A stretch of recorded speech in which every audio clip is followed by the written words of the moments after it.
speaking of ill, to use your own acronym, why have you decided to write a novella instead of full-blown novel this time around? Since this is going to be a prequel, I didn't feel like we needed a very long story about what's happened because we've already met all of these characters in the Isle of Beasts and Shadows book, which is the first book in the series.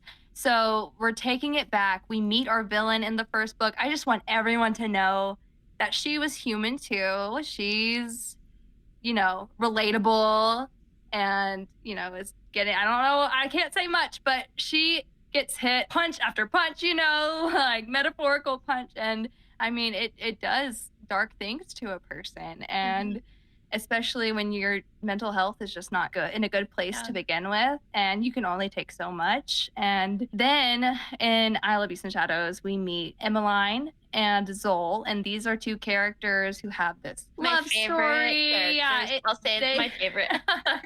Like we have little flashbacks of them, but I wanted the novella to include their love story, just quick overview, just like a roadmap that leads into all of the events happening in this, in this current series, current time, which would be the first book in the series, which is Isle of Beasts and Shadows. So I think the prequel is just a good, quick overview, everything that you may need to know or needed answers for.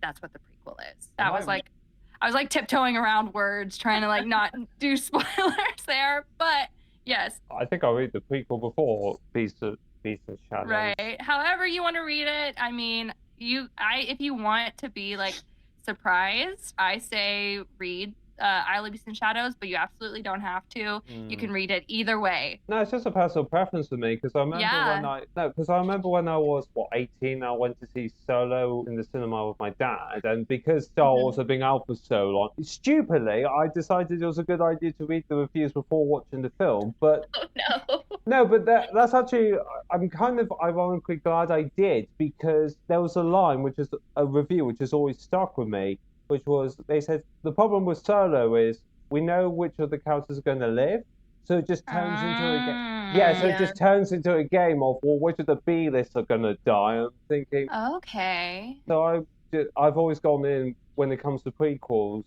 with the attitude of, Five Nights at Freddy's is a great example. The second one's technically a prequel, but if I was never going to do this, but if I start with the second one, then play the first, because technically the first comes off. Yeah, you see where this is going. So I do. That's a good point. Yeah, so I've still got the suspense in the second book and the prequel without going, well, I know who's going to live, so.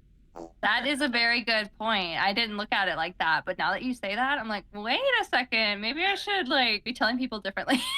Like, wait, no, actually, just your own preference. I don't recommend anything. That is a really good point. I like that point.